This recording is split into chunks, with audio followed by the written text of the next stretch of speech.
All right, welcome back to the garage. It's been a while. It's been over 2 months since I've recorded anything. Oh wow, it's actually been 3 months. Since September since I posted my last video of the heat treatment on my CRV, and it's a big failure as you couldn't tell. Back into the garage. It's been a good time since I've been in here. I got my cars back from overseas about a month ago. Jumpstart my Type R. It had a dead battery, and so I left it outside, let it run, and it overheated. And I was like, oh man, another thing, another issue. But no problem. So I've been gathering parts in the last couple weeks that I've been here. I love being back in the US and you get parts within a few days. But the thing is finding time to get into the garage and get what's done. So anyways, well, it overheated and it was pretty bad. Top hose was rock solid, bottom hose was cold. The top hose was hot to the touch, so I knew the thermostat had been was stuck.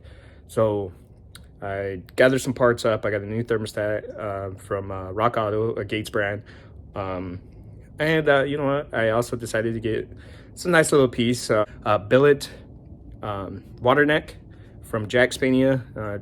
Pretty decent price. Just a little added touch, a little sprucing up of the engine bay, and as well as I got some new hoses. So silicone hoses from Hybrid Racing, and we'll unbox them in front of you. I haven't even unboxed them, so you're gonna get the initial reaction. But I did already open up the Billet water neck. Anyways, enough chatting. Let's get into the work. And I already started working, but I decided to whip out the camera anyways and just get on here and make another video for you guys. So as you can tell, I already started. I already drained the coolant. Coolant's down there. Took the top hose off. Took the distributor out of the way just because it makes it easier to get this top hose off. The top hose is laying right here. And I need to get the bottom hose.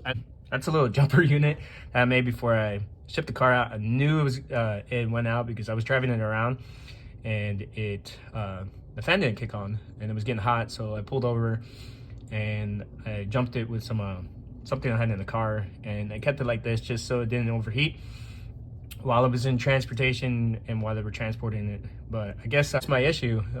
So I'm gonna get these hoses out. Hopefully it doesn't pew all over my garage. But again, billet housing I'm putting on. I have a billet one. So here's when I was talking about the billet thermostat housing. Very nice, constructed. Also has I'm trying to do this one-handed.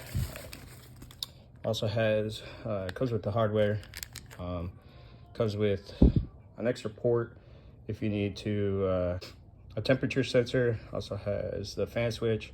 And the good thing is that port does come with the plug, since I'm not going to run an external temperature gauge on this. I'm going to block it off with the provided hardware. So you can tell it has a plug. The good thing is too, if I ever wanted to, this piece comes off and I could change it to an AN fitting, which is really nice. All right, it's installed. I just need to tighten some stuff up. The little Allen key, Allen heads that it is provided. It is offsetted. There is 2 holes, and the reason there's 2 holes is because this is meant for like non-VTEC engines as well as VTEC engines. It looks really nice in there. I just need I don't have, and this is sad to say, I don't have a large enough crescent wrench, and I don't want to scratch it. So I want to make sure that this piece is tightened down a little bit and all snug, and then the switch is all snug as well. I gotta make a tool run. I was using this Allen wrench to tighten it. I did put a little bit of leverage on it to make sure it's snug. It is snug. There's no gasket in between these. It's just metal on metal. Even the old one, I'll show you the old one, RTV or anything, and there is a gasket that goes on and around the thermostat. Again, I used the Gates. Here is the part number that I used.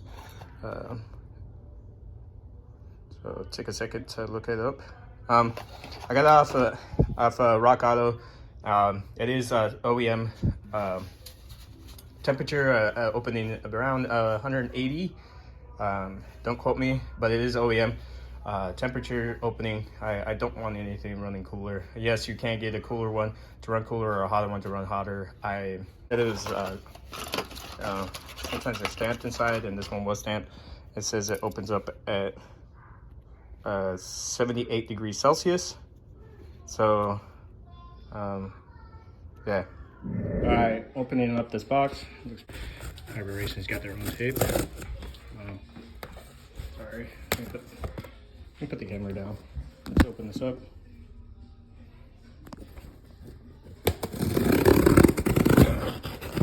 Sorry, I'm no good at opening boxes on video. More let the kids do it. All right.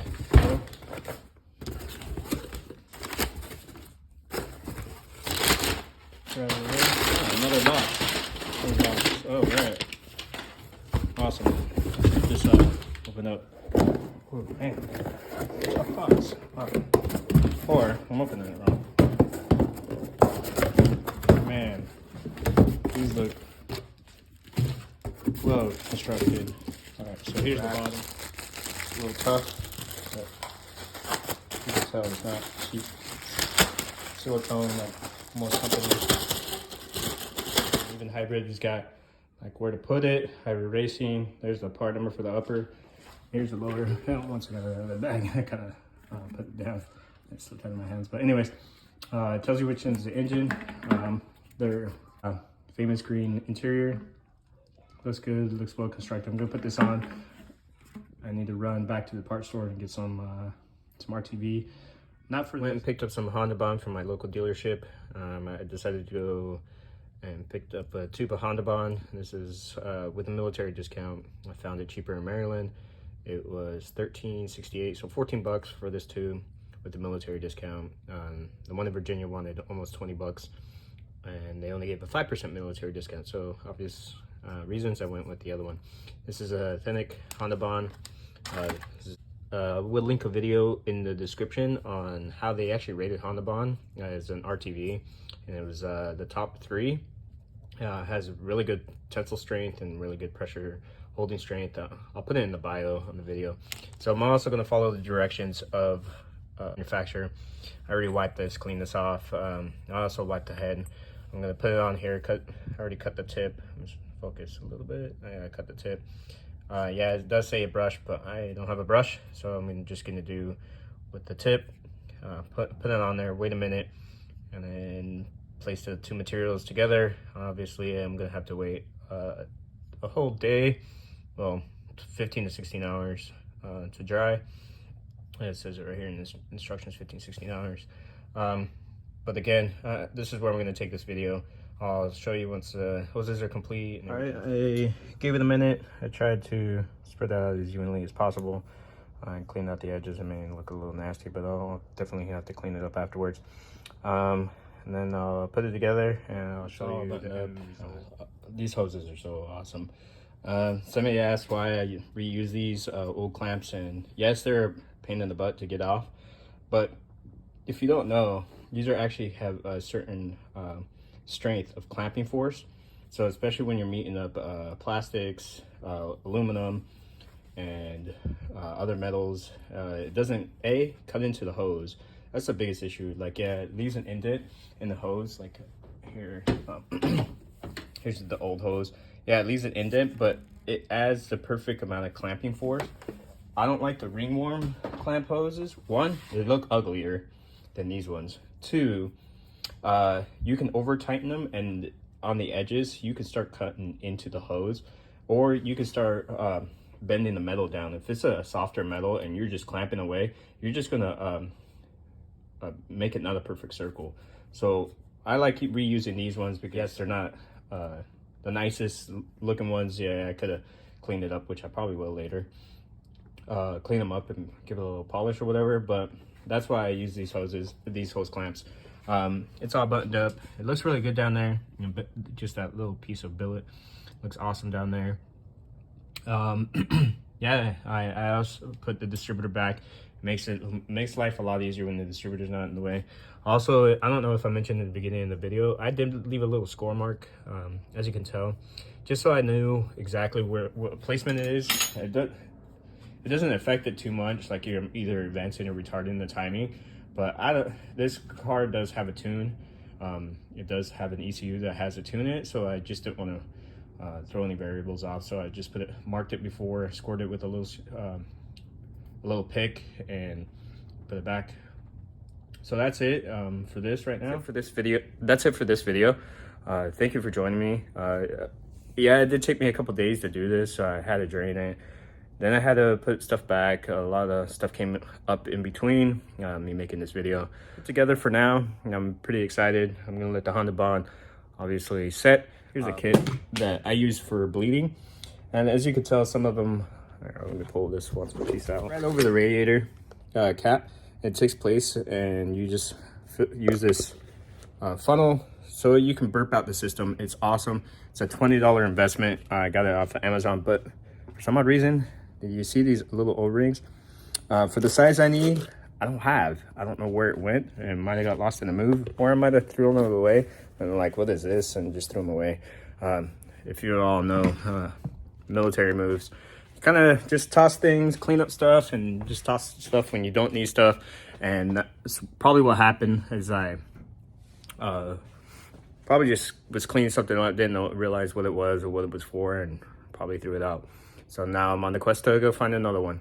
I'll show you guys how to use this on the next video to burp the coolant system. But for this video, I just showed how to drain it, change the thermostat, put a nice billet aluminum piece, change out the hoses, and put it back together for for now. I will put the coolant in there. I want that RTV to sit for the recommended time that the Honda bond actually recommends, 15 to 16 hours to fully cure, and that way I don't have any possible leaks later down the road. I will link that video I was talking about. It's the guy tests out a few different types of RTV, and I was pretty interested. I'm like, man, that's interesting that Honda bond is one of the top 3 that he was testing out. Yes, there is another one. I believe it's Mopar that makes it, but I go with the true and trusted Honda bond. So thank you for joining me on this video. Like and subscribe. Come back before the end of the year here in Washington. If not, everybody, hopefully you had a happy holidays, have a happy new year. Hope 2023 brings you a lot of goals that you're setting. I know I got some personal goals as well. So wish you all the best. Thanks for coming back. Subscribe if you like my videos, and also for my own,